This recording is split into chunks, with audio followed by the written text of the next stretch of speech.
Hello everyone, this side मोहित बसीन here. बहुत बहुत स्वागत है आपका हमारे यूट्यूब चैनल के ऊपर। आज आपके लिए बहुत बड़ी खबर लेकर आए हैं। यूपी के बीएससी नर्सिंग के जो फॉर्म है, बीएससी नर्सिंग के 2023 के जो फॉर्म है वो निकल चुके हैं। जी हाँ, 2023 के बीएससी के नर्सिंग के जो फॉर्म्स हैं वो आ चुके हैं। और आज मैं आपको बताने वाला हूँ कि वो चले फॉर्म जो आए हैं उसको आपको कैसे भरना है, क्या एलिजिबिलिटी होने वाली है, क्या आपका सिलेबस होगा, क्या क्राइटेरिया होगा, फॉर्म के अंदर क्या क्या चीज़ों का ध्यान रखना है। सारी चीज़ों का आज हम इस वीडियो के अंदर डिस्कस करने वाले हैं, तो वीडियो को स्किप ना करें, वीडियो को पूरा देखें, क्योंकि ये वाली जो वीडियो बहुत ही ज़्यादा बहुत ज़्यादा इंपॉर्टेंट होने वाली है। और सबसे पहले मैं आपको एक बात बता दूं, चाहे आपने गवर्नमेंट कॉलेज से एडमिशन लेनी है, चाहे आपने प्राइवेट कॉलेज के एडमिशन लेनी है, बीएससी नर्सिंग के लिए आपको कोई भी कॉलेज में एडमिशन लेनी है, चाहे वो गवर्नमेंट है चाहे वो आपका प्राइवेट है, तो यूपी सरकार ने इस बार, यूपी गवर्नमेंट ने क्या किया है, इस बार सारा का सारा एक ही पेपर कंडक्ट किया है, एक ही आपका एग्जाम कंडक्ट होगा। पहले क्या होता था, अलग अलग एग्जाम्स होते थे अलग अलग यूनिवर्सिटीज़ के, लेकिन इस बार क्या कर दिया, सारा का सारा कंबाइन कर दिया है, सारा का सारा इकट्ठा कर दिया। अब एक ही एग्जाम होगा सारी यूनिवर्सिटीज़ के लिए, और चाहे वो गवर्नमेंट है चाहे वो प्राइवेट है, कोई भी कॉलेज के अंदर आपको एडमिशन लेनी है, चाहे गवर्नमेंट चाहे प्राइवेट, बीएससी नर्सिंग के अंदर, तो आपको ये टेस्ट, ये एंट्रेंस देना ही पड़ेगा। तो उस चीज़ को मैं आपको और थोड़ा सा क्लियर कर देता हूँ। Uttar Pradesh BSc nursing UP का 2023 का जो फॉर्म है वो निकल चुका है, 2023 का जो फॉर्म है वो आ चुका है। चाहे आपने ABM-BMU के अंदर यूनिवर्सिटी के थ्रू कॉलेज में एडमिशन लेनी है, या KGMU के थ्रू, RML, SGPGIMS के थ्रू, या चाहे SFI के थ्रू, किसी भी यूनिवर्सिटी किसी भी कॉलेज के थ्रू अगर आपने एडमिशन लेनी है, चाहे वो कोई भी एनी गवर्नमेंट कॉलेज है, चाहे कोई भी आपका प्राइवेट कॉलेज है, कोई भी आपका कॉलेज है, चाहे वो गवर्नमेंट है प्राइवेट है, इन यूनिवर्सिटीज़ के अंदर है, तो आपको ये बीएससी नर्सिंग के लिए ये जो टेस्ट है ये देना ही पड़ेगा। पहले क्या होता था, अलग अलग टेस्ट होते थे पिछले साल से, तो उसके बाद क्या होगा, इस बार जो सारा का सारा चेंज कर दिया यूपी सरकार ने, गवर्नमेंट के। अब सारे की सारी यूनिवर्सिटीज़ के अंदर, चाहे वो गवर्नमेंट है चाहे वो आपकी प्राइवेट है, चाहे ये इसमें से कोई भी यूनिवर्सिटीज़ के अंदर आपने अगर एडमिशन लेनी है, तो आपको एक ये टेस्ट जो है वो देना ही पड़ेगा, फॉर्म फिल आउट करना ही पड़ेगा। तो फॉर्म जरूर भरें। अब मैं आपको बताता हूँ फॉर्म वगैरह भरना कैसे, डेट क्या होगी, लास्ट डेट क्या, एग्जाम डेट वगैरह क्या करना, किन किन बातों का ध्यान रखना, क्या क्या डॉक्यूमेंट्स लगेंगे, सारी की सारी इस वीडियो के अंदर मैं आपको सारी की सारी बातें जो है वो क्लियर करूंगा। तो सबसे पहले बात कर लेते हैं जो फॉर्म है आपको किस वेबसाइट के थ्रू भरना है। ये आपको वेबसाइट जो मैं आपको बताने वाला हूँ, वेबसाइट ABVMUCET 2023 के थ्रू आप वेबसाइट पे जाके अपने फॉर्म को फिल कर सकते हैं। इस वेबसाइट के ओपन करते ही आपके जो है ज़्यादा बेसिक चीज़ें पूछेगा, वो ज़्यादा डीपली फॉर्म नहीं है, ईजी सा फॉर्म है, आराम से आप भर सकते हो, कोई दिक्कत परेशानी नहीं आएगी आपको। फॉर्म स्टार्टिंग डेट, ये जो आपके फॉर्म की स्टार्टिंग डेट है वो 15 अप्रैल से, आपकी जो फॉर्म की स्टार्टिंग डेट है 15 अप्रैल 2023 से। और पहले स्टार्टिंग में 3-4 दिन आपने किसी में फॉर्म नहीं भरना है। मैं थोड़ी वीडियो भी लेट बना रहा हूँ, तो अब आप फॉर्म भर सकते हो, तो अभी आपके लिए आप फॉर्म भर सकते हो, कोई दिक्कत नहीं है। स्टार्टिंग में क्या होता है, 2-3 बार सर्वर डाउन अप डाउन होता है, कोई नई चीज़ें भी ऐड करनी होती है, कोई दिक्कत परेशानी होती है, वो 3-4 दिन में क्लियर हो जाती है। लेकिन मैं वीडियो लेट बना रहा हूँ, तो जब आप आज मैं वैसे भी 3-4 दिन वीडियो लेट बना रहा हूँ, मुझे कुछ बाहर था मैं, तो उसके हिसाब से आप ये जो फॉर्म है अब वो फिल आउट कर सकते हो। अब लास्ट डेट की बात कर लेते हैं। लास्ट डेट जो आपकी आई है वो 18 मई आई है, 18 मई 2023 शाम 6 बजे तक का आपको टाइम दिया गया है। और एक चीज़ का ध्यान रखना, लास्ट डे के अंदर कभी भी फॉर्म फिल नहीं करना है। हमेशा अपने जो फॉर्म है एक दिन पहले ही अपने इस फॉर्म फिल कर लो। अगर आप किसी प्रॉब्लम में दिक्कत में पहले तो मिड में कभी भी कर लो, 3-4 दिन के बाद कभी भी कर लो, अप्रैल के जैसे 15-20 के बाद कभी भी शुरू कर लो, 19 के बाद शुरू कर लो, 20 के बाद शुरू कर लो, लेकिन कभी भी 18 मई को फॉर्म फिल नहीं करना है, क्योंकि उस टाइम आपका सर्वर भी डाउन होगा, कुछ एरर्स भी आएंगे, फिर आपकी जो पेमेंट है भी डिस्ट्रक्ट हो जाती है, कई बार ऑनलाइन का काम है, तो ये वाला रिस्क नहीं लेना है। तो आपने मैक्सिमम इसको रखना है कि मैं 17 मई तक अपनी डेट के फॉर्म को सारे फिल आउट कर लो लास्ट तक। उसके बाद एडमिट कार्ड जो है वो आपका 25 मई को आएगा, ऑनलाइन ही आएगा। ये आपका जो फॉर्म है ये ऑनलाइन आपके पास आ जाएगा, ऑनलाइन वेबसाइट पे आ जाएगा। तो उसके बाद आपकी मे भी शायद मेल पे भी आ जाए। तो उसके बाद एग्जाम डेट अगर आप मेल फिल करोगे तो उसमें भी आ जाएगा। एग्जाम डेट जो आपकी होने वाली है वो होने वाली है 4 जून 2023, 4 जून को 2023 को जो आपका एग्जाम डेट होना है। मे भी ये डेट चेंज हो जाए, मे बी डेट चेंज हो जाए। डेट चेंज क्यों होगी, क्योंकि एग्जाम डेट इन्होंने जो डेट रखी है 4 जून रखी है, और 4 जून को ही एम्स का भी बीएससी पैरामेडिकल का टेस्ट है। 4 जून को 3 और 4 जून को एम्स का भी है, एम्स का एम्स का भी है। तो एक दिन में बच्चे अगर जिन्होंने एम्स भी भरा है और जिन बच्चों ने यूपी का भी भरा है, वो एक दिन में 2 एग्जाम कभी भी नहीं दे सकते। तो मे भी इनकी जो डेट है एग्जाम डेट की वो चेंज हो जाएगी, ये हफ्ता या 15 दिन एक्सटेंड हो जाएगी, लेकिन अभी इसके बारे में कोई अपडेट नहीं आई है। लेकिन 90% चांसेस हैं कि ये जो डेट है ये इन्हें चेंज करनी पड़ेगी, क्योंकि एम्स का भी उसी दिन पेपर है जिस दिन इन्होंने एग्जाम डेट अपनी दी है। और रिजल्ट कब आपका आएगा, डोंट नो येट, अभी तक उसके बारे में कोई जानकारी नहीं है कि कब आपका रिजल्ट आएगा कब नहीं। इसके बारे में जब भी कोई जानकारी आएगी उसके लिए हम बता देंगे। लेकिन अभी आप एग्जाम की प्रिपरेशन करो, एग्जाम की तैयारी करो, क्या क्या सिलेबस आएगा, क्या क्या पढ़ना है, फॉर्म के अंदर क्या क्या और चीज़ें को ध्यान रखना है, वो भी मैं आपको सारा कुछ बता देता हूँ। अब बात कर लेते हैं डॉक्यूमेंट्स की, कि फॉर्म फिल करने टाइम आपको कौन कौन से डॉक्यूमेंट्स जो तैयार करने हैं। तो सबसे पहले जो पिछले साल फॉर्म भरा था उसमें तो डॉक्यूमेंट्स की कोई जरूरत ही थी, नो रिक्वायर्ड डॉक्यूमेंट्स मांगे ही नहीं गए थे। लेकिन फिर भी इस बार मैं आपको बोलूँगा कि ये डॉक्यूमेंट्स आप तैयार रखें, नहीं वरना आपको एडमिशन टाइम तो ये डॉक्यूमेंट बनवाने ही पड़ेंगे। तो अभी हमारे पास महीने का टाइम है, महीने के लिए फॉर्म उन्होंने डेट दी हुई है, तो आप ये सारे डॉक्यूमेंट फॉर्म फिल करते टाइम अपने पास ही रखें।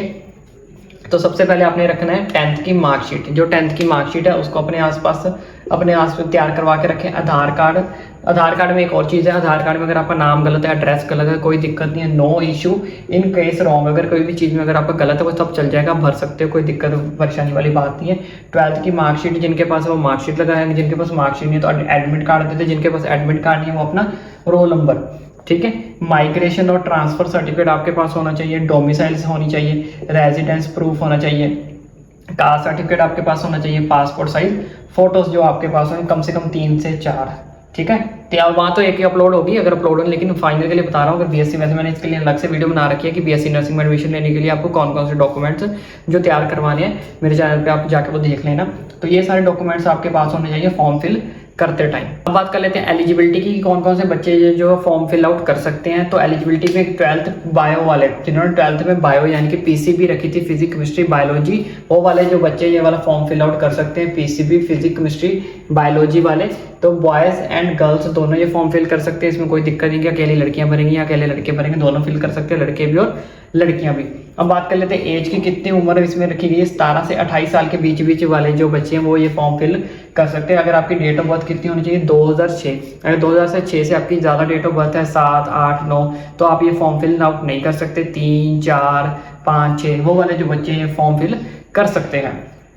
अब जिनका रिजल्ट अपीयर हो गया वो भी ये फॉर्म फिल, रिजल्ट जिनका पासिंग शो कर रहा है वो भी ये वाला फॉर्म जो है फिल कर सकते हैं। अब बात कर ले सबसे मेन क्वेश्चन, ये बहुत ज़्यादा इस चीज़ के ऊपर डाउट आता है, अदर स्टेट्स वाले, क्या अदर स्टेट वाले भी यूपी के अंदर जाके बीएससी नर्सिंग का एडमिशन फॉर्म फिल कर सकते हैं? तो इसका साफ साफ आंसर है नो। यूपी, ओनली यूपी, ये गवर्नमेंट है इस चीज़ को अलाउ नहीं करती, ओनली यूपी स्टूडेंट्स के लिए ही ये जो फॉर्म है वो निकला हुआ है।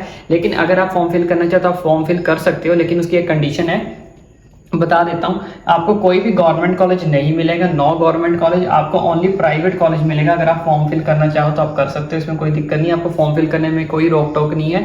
लेकिन यूपी गवर्नमेंट की कंडीशन यही है कि आपको गवर्नमेंट कॉलेज नहीं मिलेगा। अगर आपको कॉलेज लेना है तो आपको ओनली प्राइवेट कॉलेज के अंदर एडमिशन लेनी पड़ेगी। अब बात कर लेते हैं यूपी के अंदर गवर्नमेंट कॉलेज कितने हैं। तो यूपी के अंदर गवर्नमेंट कॉलेज 22+ गवर्नमेंट कॉलेज है, मतलब अच्छी खासी सीट्स होने वाली है गवर्नमेंट कॉलेज की। तैयारी बच्चों अच्छे से कर लो, और इसका लेवल नीट लेवल इतना टफ नहीं होता है।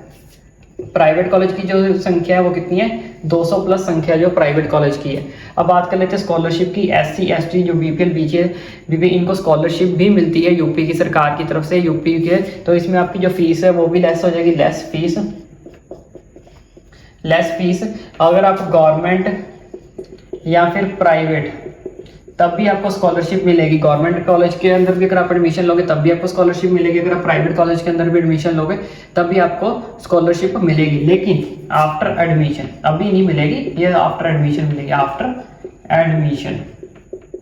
तो ये बहुत बड़ी बात है कि गवर्नमेंट कॉलेज से हो चाहे प्राइवेट कॉलेज से हो, तो जो आपको एडमिशन लेने के बाद आपको स्कॉलरशिप मिलेगी। अगर आप SC ST BPL BH या कोई फ्रीडम फाइटर से हो, हैंडीकैप्ड हो या कुछ भी हो, इन सब कैटेगरी के अंदर आते हो तो आपको जो है वो स्कॉलरशिप मिलेगी। अब बात कर लेते हैं सिलेबस के बारे में, पैटर्न के बारे में, वो भी मैं सारी चीज़ें आपको डिस्कस करवा के बता देता हूँ। तो नेक्स्ट हम बात करने वाले हैं सिलेबस के बारे में। सिलेबस आपको क्या पढ़ना है, सिलेबस के लिए आपको 11th और 12th की आपको NCERT पढ़नी है। अगर तो कोई स्पेशल तैयारी कर रहा है तो वो तो अच्छी बात है, अगर कोई स्पेशल तैयारी नहीं कर रहा है तो बात ध्यान से सुनना।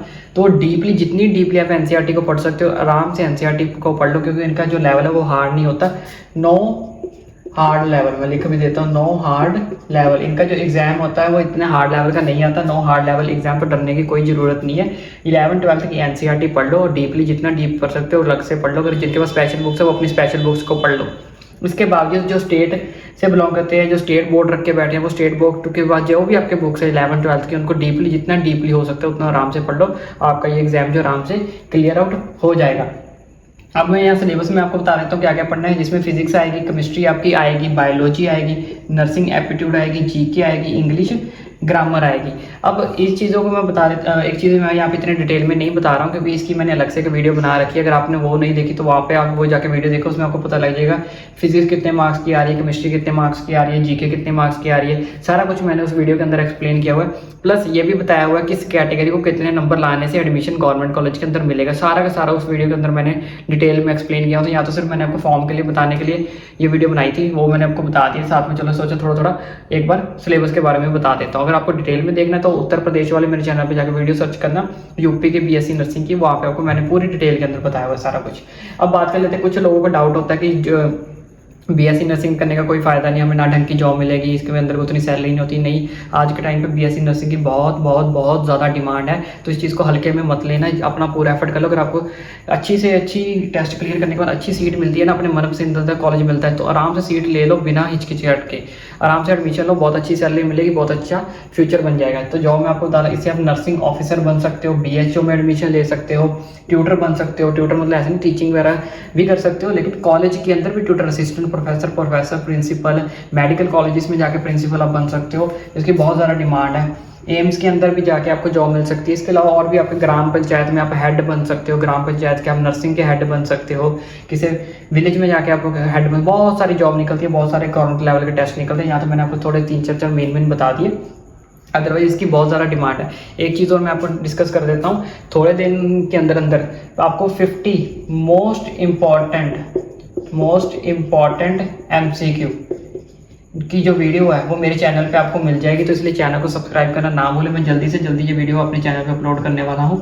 50 मोस्ट इंपॉर्टेंट MCQ, वो वाले 50 इंपॉर्टेंट MCQ करके जाना अपने टेस्ट से पहले, वो आपको बहुत बहुत ज़्यादा हेल्प करेंगे।